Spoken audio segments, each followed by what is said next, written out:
we're running ads where you can get men and women smelling good and stuff like that. And let's get you on the show and talk about how to make our packages smell good. But we're show number 47, and someone wants to say hello to you. Hey, Fatfish heads! It's time for another edition of the hottest new podcast on all platforms, Fatfish. Sit back and strap yourself in for the wildest ride on the open seas. Now, flap your fins for the fabulous Fatfish brothers, Eric Fish Snyder and Brad Grunny Grunberg, a.k.a. Snacks. Snacks? How you doing there, champ? I'm good, man. You see that 1-2 punch I had? You see that? That was a knockout. Apollo Creed wants none of me, man. I'll tell you. No, Apollo Creed wants none of you, buddy. What are you? 5'9"? What are you weighing? 5'9.5" at 168 pounds. Pure I probably in my heyday ran a 4.40. Now I run about. The only time I run fast is trying to catch up to you to get in line at the buffet. There's no running fast anymore, buddy. What are you? How tall are you, Brad? You're a little taller than I am. I'm 6'6.5", and I'm in about 175.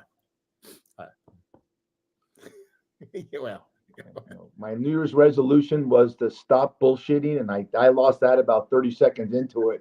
Boy, I'll tell you. Hey, everyone, Brad had a great date night last night. I got a picture of Brad on his date last night, and he is such a gentleman. And Brad, can we get a side view of you first? We show this side view. Okay. Yeah, let me just hang on. Freddie Flintstone, are you doing a Freddie? Well, you know what? You're pretty close, but look at Brad on his date night last night. This is so cool. Is that the best? That's Brad Grunberg. He went to the Bedrock Inn, and that's his date, Wilma. Look at him lighting the cigarette for her. The cigarette packs on there. She's got that great low cut top. Tell us about your date at the Bedrock Inn. I hear they have great burgers. I love my wife, and she's so sweet. When she puts that cigarette in her mouth, I got to light her up. And how long have we been married? A long time, too long. But I'm fast, Freddie. I got wheels. Don't fuck with me, okay? No, I'm not fucking with you. But I'll tell you what. I know you had probably a mini stroke because you had me up to owing you 3 dinners, and you gave back 2 with the 2 of the most crazy championship games. Let's get into the football games. Get into this. I want you to talk the whole time about you watching them and you reacting because you had the Chiefs. I mean, you had the Ravens and you had the Lions, and they were both the kind of games that you could have easily had 5 dinners. 5 dinners in your pocket. Take me through your day last Sunday, watching the games, your trepidation. Did you throw any? Did you just go? Did you throw anything? Did you throw a remote? No, I don't throw remotes, but I plan my day. I didn't lift ride. I didn't do my lifting. I wanted to be well rested so I could watch these games. So let's start with the Ravens. Lamar Jackson's kind of a fraud because this guy stays in the pocket way too long, man, way too long. And when you're home and you have the kind of season he had, and that's the performance that you show up with, not good. Horrible game. And he never got started. Just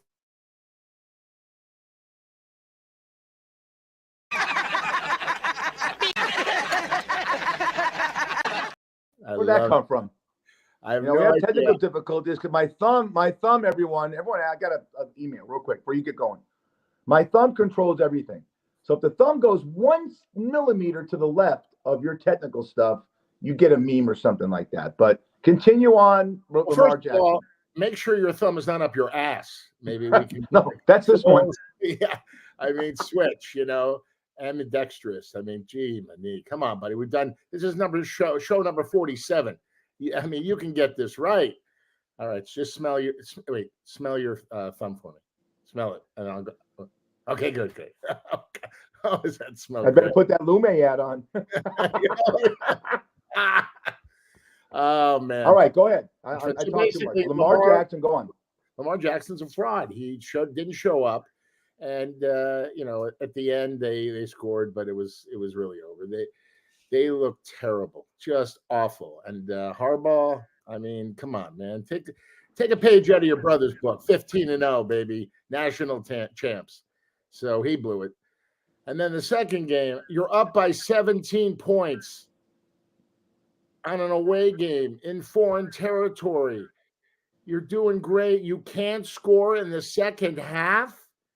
Come on, Campbell. You can do better. You've been there. When you're up by that many points, you got to win the game. You got to play to win.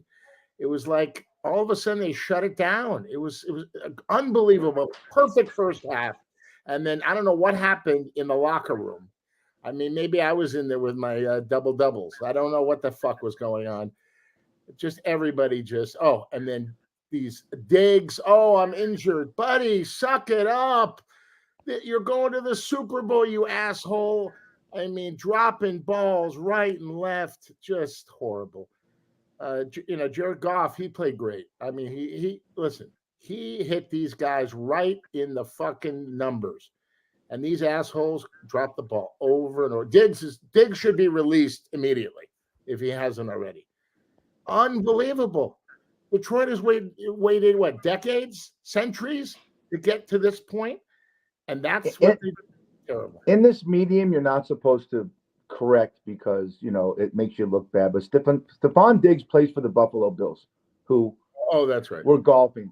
The guy you're talking about, he's an honest mistake, because the guy emulated him was Josh Reynolds for the Reynolds. I'm sorry, for the Lions, Brad, and I could not believe the thing that got me. You're right. You're spot on about everything you said, but in the fourth quarter with a minute to go, I'm a big Dan Campbell guy.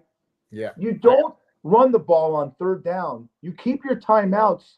So in case you have to give the ball back to San Francisco, you can get the ball back again instead of doing a stupid, what they say, doing an onside kick.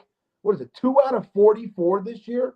Yeah. I mean, you got a better chance of Giselle Bundchen jumping in Brad's bed naked tonight. Not happening.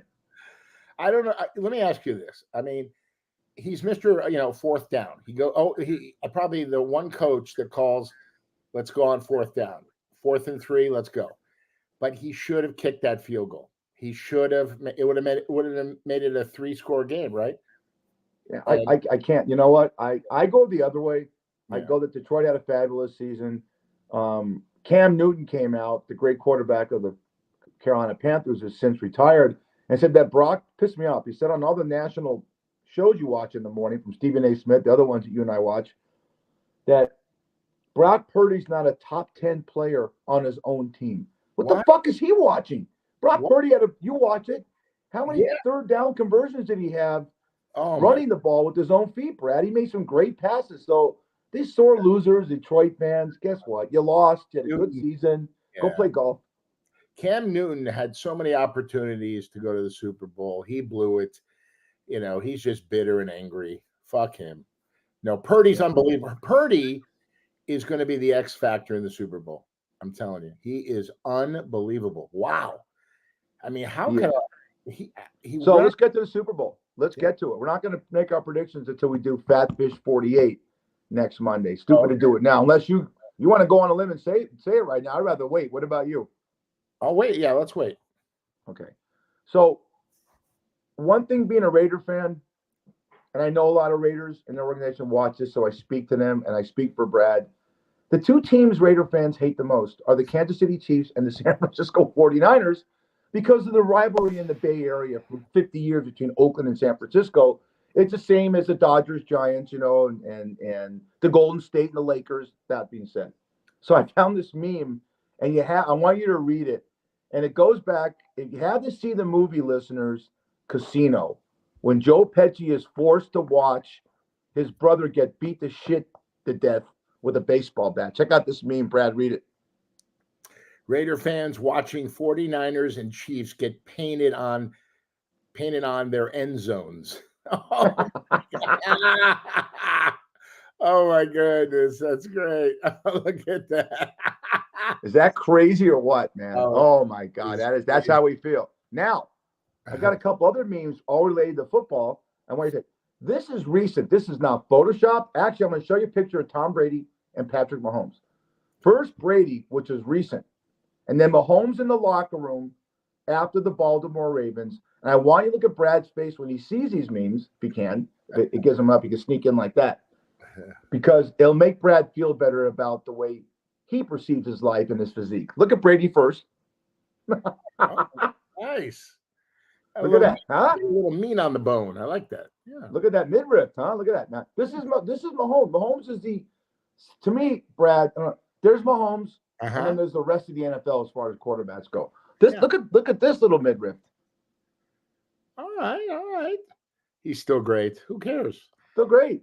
I mean, right. You don't have to have, rock hard abs. I mean, this guy is one of the greatest quarterbacks to ever live. Both of them are the greatest quarterbacks that ever lived. Right.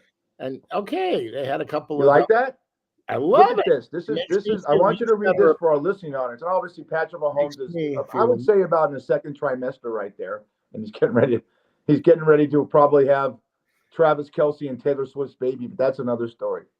We're going to go back old school. Everyone says to us, hey, you guys live in the 70s and 80s. Howard Cosell was a huge icon in the broadcasting of football in the 70s when Brad and I grew up. And this is true. His two partners when he did games were Bruce Jenner and O.J. Simpson. Read this one. Hi, I'm Howard Cosell, and I just looked into the future, and you're not going to believe the shit I'm about to tell you. Well, what he's referring to, listening audience on Podbean, thank you, is that Bruce Jenner looks like Bruce Jenner. He became Kendall Jenner. And we all know what happened to O.J. Simpson. So I think that's great.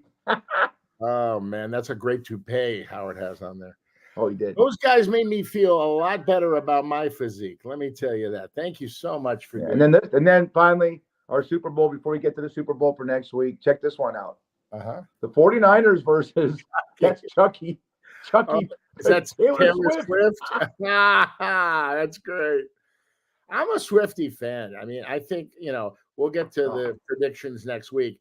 But, by the way, you owe me 2 dinners, right? You still owe me 2. Yeah. Okay. Take a look at Taylor Swift there. It's a cute doll. Wait. Before you stop talking, I want to talk about my dinners. 2 you owe me now. 2. Okay, go ahead. Wherever you want to go.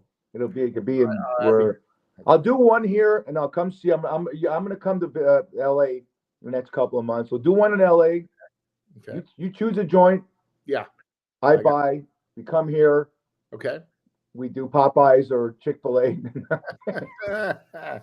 So Taylor Swift, you're one thing about your honesty and your transparency is you always talk. Lamar's a fraud. Kevin Kline's an asshole. All right. Yeah. When I went to the Fox commissary, Harry Hamlin was tough to deal with. All right. See that's Taylor Swift, obviously, as a doll. But one thing to say about Taylor Swift for all these assholes that give a shit about her being in the booth at the Super Bowl with Travis Kelce's family, who's she dating? She's the most philanthropic, greatest person. How much money she gives away to charity is insane. Okay. Yep. That's all you need to know. But in addition to giving the money to people that are less fortunate and need it, she also physically does things for people and doesn't say anything. That's what I love. People that just do but don't have a camera crew behind them so they can post it later on. Just do your good deeds and don't say anything. That's a great person. And you do so much for people. I try to do mine, and we just live our life. We don't have to, pat ourselves on the back whenever we do something nice. I did something nice being on this podcast. Jesus Christ, what was I thinking? But with that said, Taylor Swift's, she is the salt of the earth. I've talked to so many people about her. Our dear friend John Orlando knows her. Tony Orlando knows her, his father. She is incredible. And the pressure that she has with all the people that work with her and all the things she does, she really is. She was raised by great parents. That's really, really where it starts. Like your son, Max, great kid, great guy, great mother, father, not so good. But we got to find that guy. I don't know who the guy is. We got to find who the father is, He's got great It could hair. be you. How lucky would he be? The pool boy. Oh my God! No, thank you for your compliment. I got another meme with Trey. I'm all making fun here, but I tell my kids this is Forrest Gump and Jenny because that's how they live their lives. I mean, look, you know what it is? It pisses me off. One of my pet peeves is jealousy. Yes. Who gives a shit? Travis Kelce's hell. I just saw him on Pat McAfee's podcast or his show, and he goes, "I'm happy. I'm in love with this woman. So she happens to be a billionaire superstar. Who gives a shit? He's a superstar. Right. He's a first ballot Hall of Fame NFL player, right, Brad? Absolutely. He's the go-to guy. When you need a first down, just find him on the field. He has great hands, and he is one of the great tight ends in league history. Yep. Molly. What's going on? Who's at the door? Well, the mailman's walking by. I do this in my kitchen, and the mailman walks by, or the mail woman. Is there any kind of politically correct way to say that? The mail person walks by. There you go. And dogs are with mail people. That goes back, to legendary. So, how's your dog? Is your not to say I want to show a couple more memes. Is Annie a watchdog? Annie, yeah, she barks when people walk by the door. Absolutely. She protects her family. And I protected her this morning. We went to Chick-fil-A for a breakfast bowl, and I share it with her. Don't tell anybody, just between you and I. And there it is. Oh, that's Charlie's Angels. What are you doing? I want to go to that. I'll be Chick-fil-A. I don't know what's going on. We will fix this by the next show. But this is what women looked like in the 70s, and I had the poster of these three women. Brad did too. Brad had the picture of the guy. I forgot his name, the actor. But Charlie's Angels and Brad, you got to help me. Brad, that's Sammy Davis Jr. That's Sammy Davis Jr. in the picture with the girls, but it was David Doyle who was the actor. So, Brad, is that okay? So that's Jacqueline Smith, Kate Jackson in the middle, and Jacqueline Smith is still, and Kate Jackson look beautiful. Is that Cheryl Ladd or is that Shelley Smith? Which one is that? Cheryl Ladd. That's Cheryl Ladd. Yeah, Cheryl Ladd. I went to read for a couple of parts, and she was in the waiting room, and I just praised her. I go, Cheryl, you are unbelievably amazing. You are so sweet. And she was so humble. Oh my goodness. And still hot. Oh my. All three of them. Yeah. All three of them. Yeah. Great show. Farrah Fawcett. I mean, my God, I had her poster in my bedroom. You know that. Oh God, was that a great? Oh boy. The bathing suit with the nipple, right? The one nipple.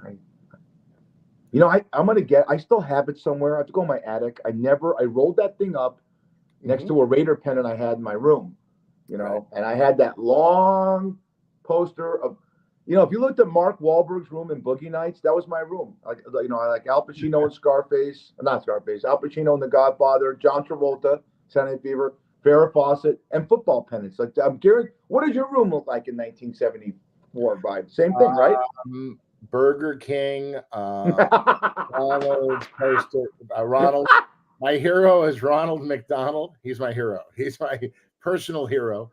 My room, I have all, what I have in my room, in my office, I have my life on the walls, stuff I've done. Like I'm looking right now at my dad and I took him to the Tyson Holyfield ear biting at the MGM. I was in a commercial promoting a beer called Gold Beer. Don King decided to come out with a beer, and it was called Gold Beer. And me and Joe Torre, comedian Joe Torre, we were the spokespersons for the beer. And we did all these commercials, and they gave me 2 tickets ringside. And I took my dad, and it was unbelievable because we didn't even know what was going on. Mills Lane, I mean, we were like lost. Like, what happened? The whole thing stopped, And then I found the ear, and of course, I put it between 2 pieces of rye bread with mayo, and it was delicious. Evander Holyfield's ear.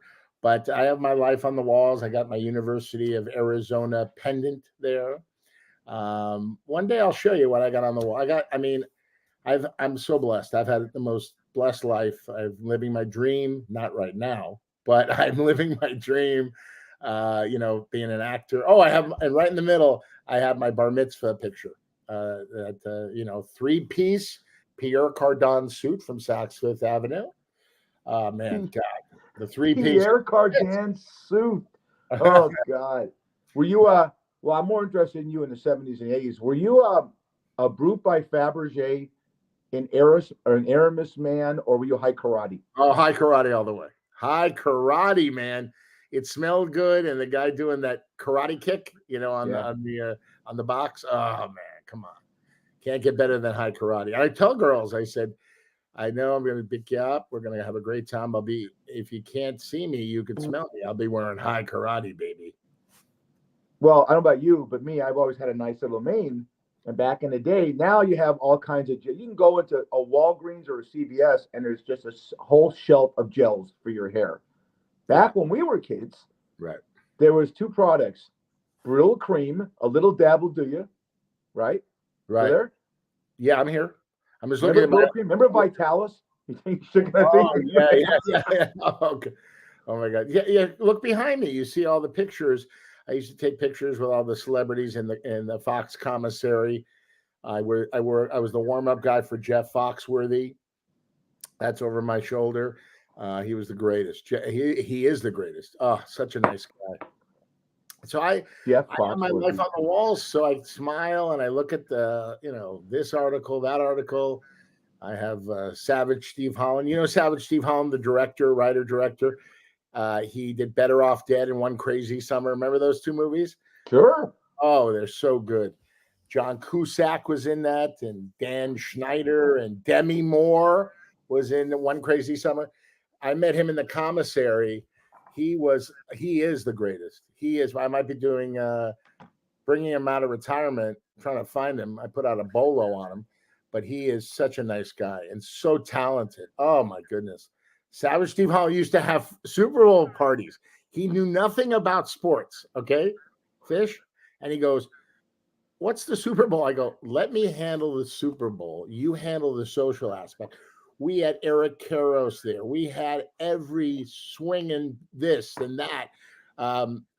Piazza came. They came to, but it started out with 8 people, and then it ballooned to like 500 people at his house in the Hollywood Hills. And I was upstairs with that TV, and I sat in a room with Pamela Anderson and a Kid Rock when they were dating. So it was the 3 of us. And she was very strange. She was like holding him and whispering in his ear. And I go, "I'm right here." And I was on her show VIP. So I introduced myself. I don't know if you remember, we were on the VIP together. Bob Ritchie. He goes, "Hey, call me Bob. Call me Bob. Don't call me Kid Rock. Call me Bob. Who do you like? Who do you like in the show?" Such a nice guy. Really cool guy. So I'll tell you, the walls that I see right here are my life. And it's been a great life so far. I have a lot more to go with you. Oy vey's me.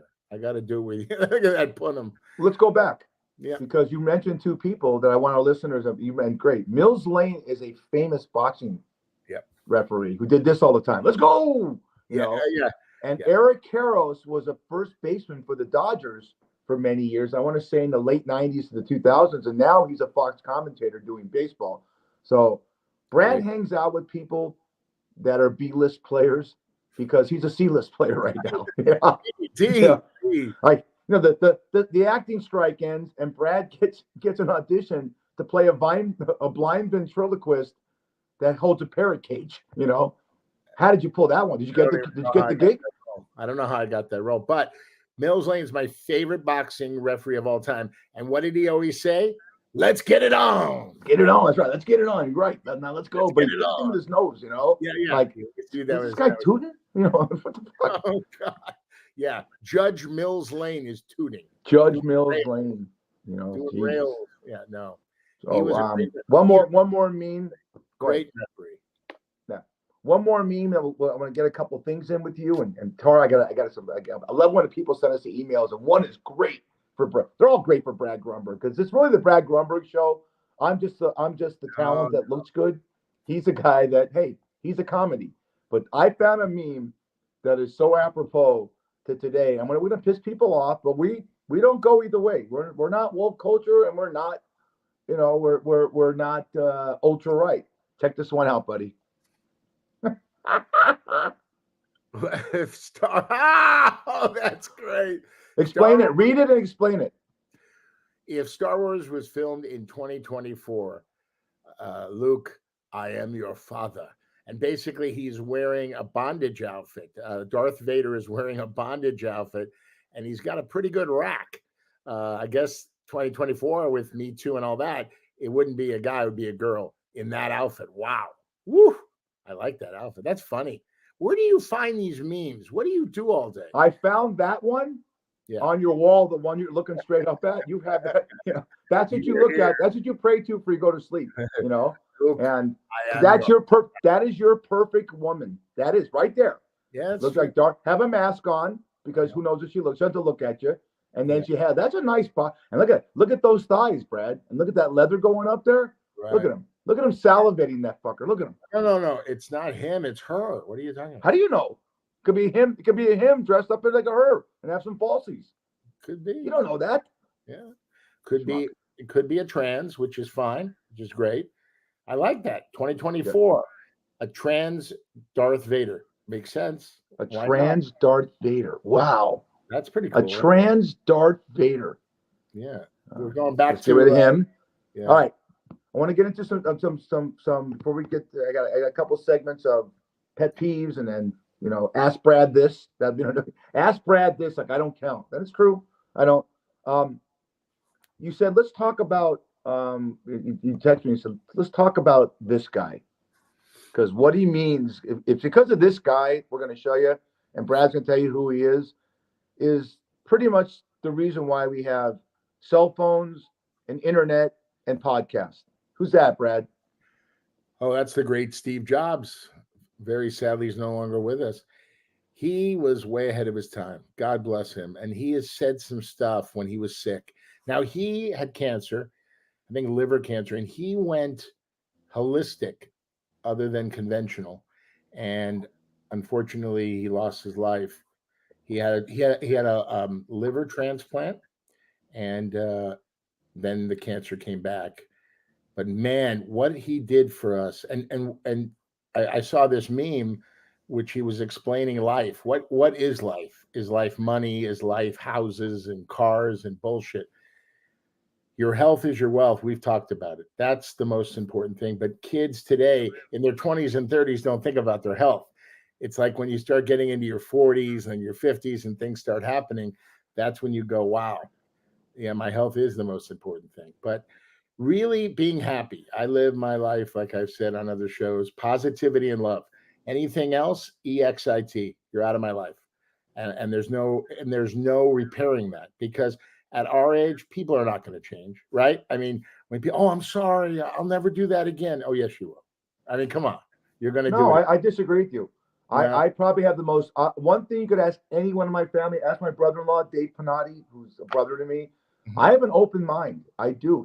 If you show me something, first of all, you have to fact check me when I say something sometimes. But if I'm wrong about something, I'll come clean and be accountable. That doesn't happen anymore. Okay. People aren't accountable, but I have an open mind. So do you. If you saw something, if you thought something, then someone showed you, hey, you're wrong. You're going to admit it, and that's what we're losing. But with Steve Jobs, before we get to that conversation, he had the greatest line ever. He goes, in 1986, he goes, I just invented one of the greatest technological advances in the history of mankind that's going to provide an information highway. He goes, well, it's the greatest invention for people to communicate, but I believe way after I'm dead, it'll be a big bastard. And you know what he meant by that? Hacking, bullying. We're trying to get we're big with Andrew Klein and Molly's challenge, and we did Bar Boss, and it's amazing that to me about Steve Jobs, Brad, you take off on what I'm saying, is he had the insight to know that he developed something that the internet, computers, cell phones. Now you can do podcasts on your cell phones. Not like I can, 'cause I'm an idiot. But he also had the insight to think this thing is devious. You said it perfectly. My wife said, Brad said it. When you bully someone, and when we say this every show, When we were younger, you didn't take it home with you. But now because you have a phone and the internet and stuff like that, you go on Facebook and people are talking shit about you. It's true. And a lot of it, they're lies, they're made up. A lot of these people say things about others, the bullying, just to make themselves feel better because maybe they're not as good looking or as talented or as successful. Be happy for one another. The pie is big enough for everybody to have a slice. And it's just sad. I don't look at it that way. The world is falling apart, and we've all experienced it. We've all experienced it in life, and there are good people I've mentioned people. Keanu Reeves, great person. Adam Sandler, amazing person, amazing. Even Tom Cruise, he's a little cuckoo with the Scientology, but he is, like I told you last show, first on the set, last to leave, and he's good to his crew. He's good to his actors. He's just a good person, but no one's perfect except you. No, except it's just that's how life is. But I just hope one day people change. But sadly enough, 99% usually people always stay the same, and they say, "Oh, I'll change and I'll do this and I'll do that." Usually, they just resort back to what they know and their comfort zone, so to speak. I subscribe to a whole different life. I try to help people. I try to, be nice to people. I was bullied. I was bullied as a fat kid, believe it or not. No, I was bullied, but I used my comedy as the buffer. I mean, to deflect the mean, horrible things people said about me. You fat pig. I remember. I'm not going to say who it is, but you know how in sixth grade, that big picture you take with all your classmates, and then your friends sign the back. So a guy I grew up with, he lived up the street from me. He wrote on the back of my picture, "Hey, fatty, you're so fat," all this stuff, right? So many years later, I had a sixth grade reunion, and I went to his office because he had a look at something. He was helping me with this reunion, and he turned the picture around and he looked at what he put and what he wrote, and he literally had tears in his eyes. He goes, "I wrote that about you, man?" I go, "You did, man. You were brutal. Back when you called me fatty and fatso and all sorts of stuff, man." He goes, "Wow." And he was really short, so and scrawny. So he made fun of me to make himself feel better. So that's how life is, man. It's sad, generations, they come and go, but usually things stay the same. I just hope one day, look at Molly. God bless Molly Klein. She was bullied. She was bullied so much she took her own life. Horrible. A 13-year-old girl takes her own life. What? A beautiful girl. She only helped people. She only was nice. Only nice to her classmates and people around her. I read a statistic in USA Today and unfortunately Andrew could attest to this, and he's living the holy hell of this. That there's a teenage suicide from bullying every single day in America. Yeah. Now, I'm guaranteed there are bullies in Russia and South America and China and what have you. And we're not going to fix it, but it's a reason why I lived in the past, because I had a good past and I like to share it with people. Okay. And you had a great past, and we grew up. The difference between now and then, and this pertains to this guy right here. Okay. Steve Jobs, is technology. Yep. When Brad and I were younger, and we watched a Ram game or a Dodger game, okay? First of all, you only Dodger games you saw on the road were against the Giants on a Sunday. Remember that? They had selective games. If you're lucky to get the game of the week on a Saturday with Joe Garagiola and Tony Kubek. Right. But we had to read the paper. I used to run out, right to my dad, to get the LA Times and the LA Herald Examiner to read the reports about, I think this has pissed people off. I get emails and stuff and comments. I think we appreciated stuff more when we were younger because we had to earn it. Do I love technology today? Do I love the fact that I can do a podcast with you? No. But the fact that I can watch the NFL on my phone when I'm stuck in an airport or something like that, that's great. Yeah. But something's lost in these new generations with entitlement, with no accountability, and not willing to admit you're wrong. That's something we learned. I guarantee you, Jerry and Sandy said, "Brad, not in these words, if you fuck up, admit it. If you admit it, you're more of a mensch. You're more of a person to admit you messed up. People don't do that nowadays. I see it. And people come in the bar and you do it too. You see it. So saying you're sorry that? goes a long way. Saying you're sorry, it goes a long way. And a lot of people who I know, people that are close to me, who were close to me, had trouble. They deflect. I go, I got you in the corner. You did it. You said it. Say you're sorry and we can move on. And they won't do it. They will not. No. And by the way, Fish, I'm going to tell you something. With all this bullying and all this horrible hate that's going on in the world, these wars and all that, there's something that is real and that will find you. It's called Mr. Karma, Karma. Karma finds you. It's real. I've seen it in my life. It might not happen in a week, a day, a month, a year. It hits, it comes. And by the way, it might come to you, that person, privately. You might never see it. That's the thing. Karma is real. What you put out in life comes back to you. I disagree wholeheartedly. Okay. I think Hitler got away with "I'm killing myself." Not only did he kill 6 million Jews and 3 million Gypsies and cause 100 million lives to be displaced because of that, he killed himself. That's the easy way out. Right. And I did a podcast with John Daly, one of your good friends before. We did a whole thing. 86% of people don't think there's an afterlife. So if you just die, you die. But what I do agree with that you always say, and people always talk about, just do good. Don't look for it to come back to you. Just do good because it makes you feel good and it's the right thing to do. I do like to play the karma card. I think that, but I don't know if it's always transparent. It's the narrative. I don't know. We don't know.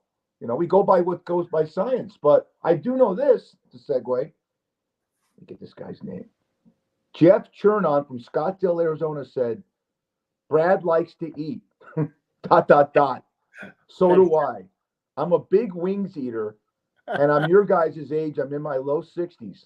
What does that mean, low 60s? Oh, Jeff, come on. Early 60s. Look at Brad. Brad's 38, and I'm 46. Early 60s. Ask Brad, because I don't remember this when we were younger. Does he like ranch on his wings or blue cheese? Because do you ever remember? I don't remember. We talked about this. I don't remember ranch as a kid, but Brad, you're the Epicurean on this show, which means you're the food expert. Yeah, what the hell is ranch or blue cheese on your wings? I got to go with my girl Mila. My girl Mila and I go out for wings. She's a great actress, a great person, a great mom. Bring on the ranch, baby. So we here we go. Yeah, he's got more. He actually did a segment for us. This is Ask Brad. I like it. He goes, Brad, on a hamburger. Yeah. Is it lettuce, tomato? Is it 2 all beef patty, special sauce, lettuce, cheese, pickles, onions on a sesame seed bun? Do you like lettuce, tomato, onion, the normal with ketchup and maybe another or ranch? He puts ranch, or is there something you have to put on your burger that you could tell me to put on mine and would make it something you would eat? I love mayonnaise. I love mayonnaise. Like Richard Gere in Officer in Search of a Gentleman. What are you doing, mayonnaise? That was great. It was that a great movie. Oh my God. Lou Gossett Jr. Brad. Yeah. This is Jeff Chernon, Scottsdale, Arizona. Brad, Are you a pie eater or a cake eater? Do you like cake better than pie? Great question. Bring on. It's Jeff, right? Jeff Chernon. Jeff Chernon. Chernon from Scottsdale, Arizona. Who knows? I'm going to get a restraining order against him. But hey, Jeff, let me tell you something. Bring on the cake, baby. I love that cake. Yeah. And when I date my ladies, I ask them if they like cake because I like to put it all over their body and lick it off. That's my the last thing you said, and this pertains to you. Yeah. Brad, when you go to the movie on a date or you go by yourself, are you a popcorn and soda eater or do you stick to the jujubes, raisinets, and goobers? Jeff, let me explain something to you. I got to tell you something. Next time you go to the movies, because that's the only place to watch a movie, I want you to get a big, giant bucket of popcorn, okay? I want you to drench it in butter, and then I want you to get M&Ms, okay? And if you get the big bucket, you get 2 packages of M&Ms, and you pour it in. M&Ms and popcorn. Somebody taught me this years ago. It's unbelievable. Then you get the butter at the bottom and you just drink the butter. It's amazing. And then you then you go and do heart surgery. No, that's the greatest. That's what I do all the time. Popcorn and M&Ms, but together with a lot of butter. Okay. He's got two more. I'm going to read all this stuff. The one I like the best, I don't know, he put this. He said, ask Brad, Halle Berry or Rachel Aniston or both. I'll answer for Brad. Oh God. I love it all, man. I love the rainbow of life. I love everything. It's the person, but I've dated every color, every religion, everybody. That's what I do. It's who they are. It's not really not what they look like. It's what's inside, And I have to say, I'm a big kisser. If you're a good kisser, I'm your guy because I'm the greatest too. kisser. You know what? Let's get real here. They've asked me, Fish, what turns you on to a woman? Yeah. And if you kiss great, I always thought this too, and it's true. If you're a great kisser, the rest of you is good in the sack. I've noticed that the passion is there. True. I had a girl one time that was drop dead gorgeous. Like you saw the Star Wars movie with Jabba the Hutt. Yeah. The tongue like that. And it just turned me off. But I love kissing a woman. My wife is the most phenomenal kisser. 35 years. And Brad, it's good to know that you're a kisser because look at that kisser on you.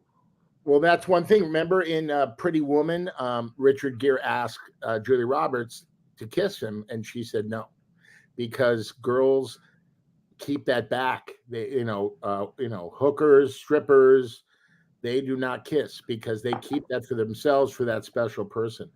But I like women who are goofy. Like when I drive Lyft, I'll tell the girl in the back, I go, you know why you're the total package? You're beautiful. And I show them, I put down, show them the mirror. I go, look at yourself. But you're goofy. You have a goofy laugh and you make fun of yourself. That's really what life's about, humility. I love women who are goofy with a goofy laugh. And that's what it's all about because there's so many good looking people in this world, all these actresses and these actors. Look at me. Look at my boobs.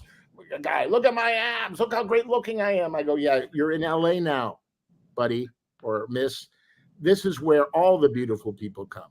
You're one of many.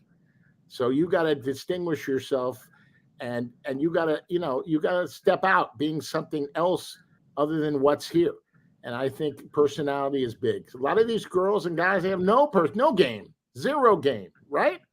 And by the way, Vicky, this is for you. You are one of the greatest actors I know.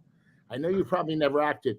You have acted for 36 years telling this guy that he is a 5 years kisser and a good lover and a good anything. Vicky, he married way up, girl.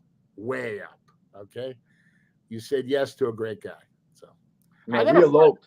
I gotta find. She said I do. Yeah. My dad, rest in peace, gave her a big envelope and said, "Thank you. Get him off my hands." Yeah. It's like, hey, the envelope isn't light there, Godfather. He's off the books. The last one is very interesting. This guy's great. He can write for the show. We aren't scripted. The last one's I love this one. Brad, if you were stuck in a bunker because of nuclear war and you had to watch one movie that's all you can get the rest of your life, and what would it be? Fast Times at Ridgemont High. That's my movie, baby. Stands the test of time. That's my movie. I'm in the bunker, and I'm all alone, and that's the movie. How about you? How about you, Fish? Oh God, well, probably Goodfellas. Well, yeah. I know I did because Dave Brown, rest in peace, friend of the show. We would walk through Mom's Saloon with John Hyatt, the midget friend of yours, and we would just sit there and recite lines from that. No, little person, I love John. John Hyatt says hello. We would just recite the lines, and you still can, and it's still. Yeah. These are movies, Brad. We're talking about. We talked about this. If you're watching TV with Jerry, and you're turning the channels with your mom, and Fast Times comes on, you're not turning the channel to go somewhere else, are you? No, exactly, no.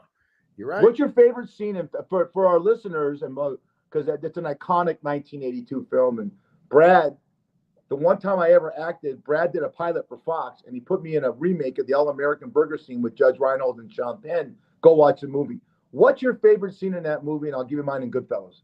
Okay, my favorite scene well, any scene with Sean Penn and Ray Walston, Mr. Hand. But my favorite scene in that movie is when Phoebe Cates is in the pool and Judge Reinhold, Brad Hamilton, is in the bathroom, and he looks out the window and he sees her in the pool, and then he goes to sit on the toilet and he starts to pleasure himself.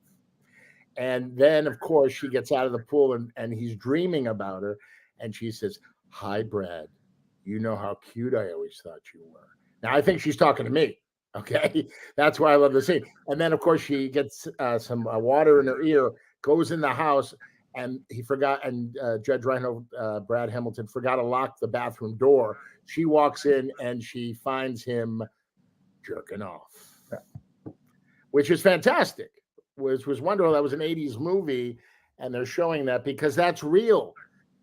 Right before the show, I always off. It's wait a minute. I'm going to cut you off. Tell the audience you consulted for that scene only. Okay, you're the one that did you blocked that whole scene. Whoever directed that movie, stand aside. But what you've left out is when she gets out of the pool, he's dreaming. She undoes the top of her bra, and Phoebe Cates' breasts are so beautiful. And this is not AI. This is not whatever you do. CG. Those are real. And then you go to that scene. I mean, it was great. So you could watch that movie and that scene a million times. Goodfellas. Yeah. Did you see Goodfellas? You had to. Of course. That scene when Henry marries Karen and they're living with the parents, the Jewish parents, and he's out all night with Pecci, and the mother looks at her and he goes, "Where is he? Do you know these people? They're not Jewish." And she goes, "Ma, he's out with his friends." When he comes in at 5 a.m. and he walks in, the mother goes, "Where were you? People don't act like this." And you hear Pecci in the background making fun of her. I could watch it 1,000 times and laugh my ass off. And the lady that played the mother of Lorraine Bracco played in your friend James Gandolfini's show, The Sopranos, played the mother of Carmela. So it's funny how that it's funny. But yeah, I would watch Goodfellas in a bunker. Thank you very much, Jeff. Thank you, Jeff. From Scottsdale, Arizona. That was fantastic. Give us a little segment. Now I'm going to go to pet peeves. This happened to me Sunday, and I didn't tell you. I text Brad all the time. We talk. He's been such a great, uplifting counsel for me. He's my concierge. All right. When I'm down, I'm a loose cannon. Please take this to note. I called a restaurant. And it's I'm not allowed to say this because I found out from my podcast guy, Justin. Oh, I can't say it. But it's an ethnic persuasion. When I called the restaurant, the person on the line didn't know one word of fucking English. As I'm trying to make my order, they're mad at me because because I'm trying to make the order. All right. Bring my wife into this. My wife goes, calm down, Vicky. I can't stand this. We love their food, but they hire. They got to hire a kid out of high school, give him a minimum wage just to answer the phone and do tremendous business. She goes, "Why don't you go down there and just order it there?" I go, "No, that's not the point. I want to order. It's like when I get there, it's ready." I'll make a long story short. She goes, "Well, just go down." I go, "Vicky, if I go down there and I order it, they might know my voice, and the guy's probably answer the phone, taking the order. He get pissed off at me. There could be an altercation. I got to go to jail. I got to call Brad to bail me out. I don't want that." So Vicky goes, "I'll go down there." So I drive her to the restaurant, about 2 miles from her house. And she walks in there, and I'm waiting. And all of a sudden, she walks out with this sour look and she goes, "Son of a bitch." My wife never, "Son of a bitch." She goes, "That bastard couldn't get my order right." So she gets in the car. She goes, "Let's go somewhere else." Please. The moral of the story is, if you have a restaurant, I've been in the restaurant business for decades, and you take to-go orders, this is not racism or anything like that. You should know that that 99% of the people calling you are speaking English. What's your biggest pet peeve, Brad? That fucking story is my pet peeve. What? That fucking story you just told is my pet peeve. What's wrong with that story? I mean, give the person a break.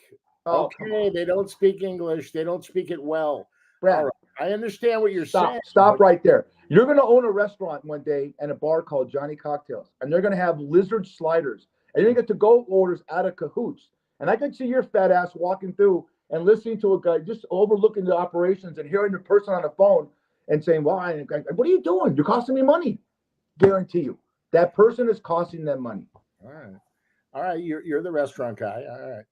But again, cut the guy some slack. I bet, every time he takes an order, he learns English a little better. So we're like an English class for him. You are a special. The ultimate optimist, my friend. The ultimate optimist. And I gotta listen to your sorry ass every fucking week. I love you, brother. Are we going to the end, or are we gonna end it right now? No, anything else you want? I mean, no, I mean, no, it's all good. Everything's good. I'm looking forward to seeing you. I owe you 2 dinners. Who knows? We always ask each other this. How's your mom and dad? Mom and dad are great. They're doing really well. Give the audience, give our new listeners, because we're building up on Podbean. Yeah. Talk to us about the ages of Jerry and Sandy and what you do for them for the last 11 years. I think that says everything about you. Well, my mom and dad are my life. They gave me the greatest life. So I told them that I'm going to return the favor and take them all the way to the end. My dad is 91 years old. In good health, he watches TV all day. But he's very organized. He writes everything down. So he knows everything that's going on. And my mom, she screams at him, and he screams back at her. And that's normal for me. They love each other. They've been married 61 years. My mom is 82 years old. She's the greatest mom. She cooks, she cleans. That's her happy place.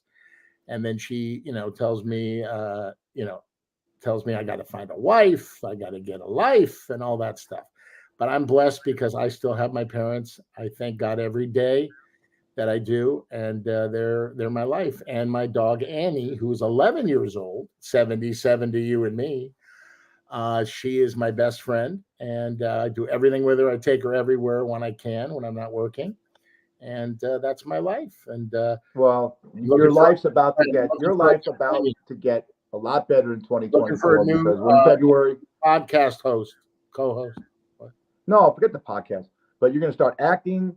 You're going to start acting and stop lifting. Okay, I'm going to tell you something. You better start lifting this. I'm going to tell you something. I'll start lifting now. The gym? No gym for me. The gym is McDonald's. That's where I go to work out. Let me explain something to you. The gym is a guy that works at the register at McDonald's. Yeah, Jim. Yeah, JIM. No, buddy. You just, every day is a gift. I take, if I have a bad day, because we all have bad days. I've told this on the show before. My dad has given me the greatest wisdom. Tomorrow is a brand new day.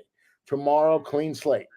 Things overnight can change in your life, okay? And as an actor, here. So we had the strike, and I had an audition. I tried to get in for an audition. Ready for this? For the show Station 19, okay? The casting directors would not read me. Guess what the part was? It's a guest star, okay? A person in their 50s or 60s. I'd be acting because I'm 38 years old, as you know. And it was a Lyft driver. Okay, a Lyft driver.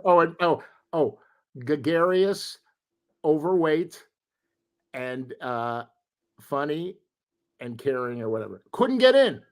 They wouldn't read me.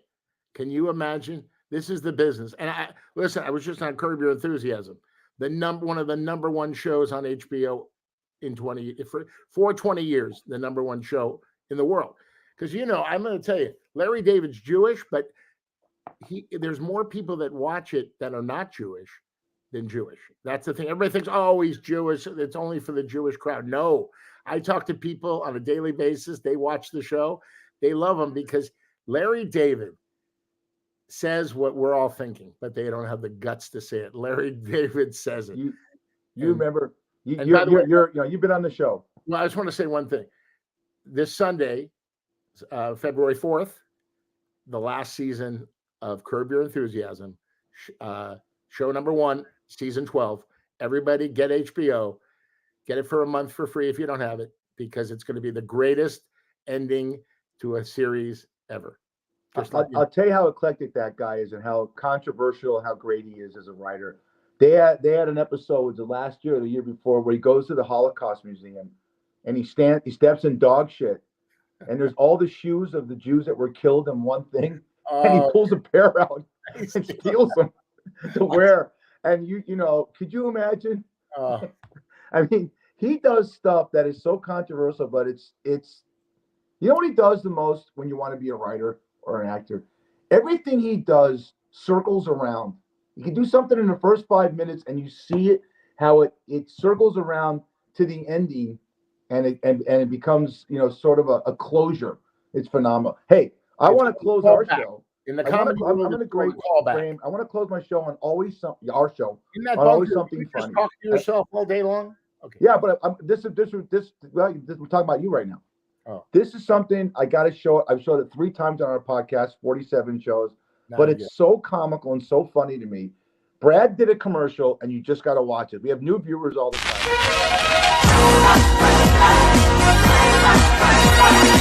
It's a blast from the past. All your favorite arcade games like Asteroid, Centipede, Defender, and Galaga. So polish up your old moves. You'll need them to survive the arcade classics. Now available in 2-in-1 game packs for Game Boy and Super Game Boy, baby.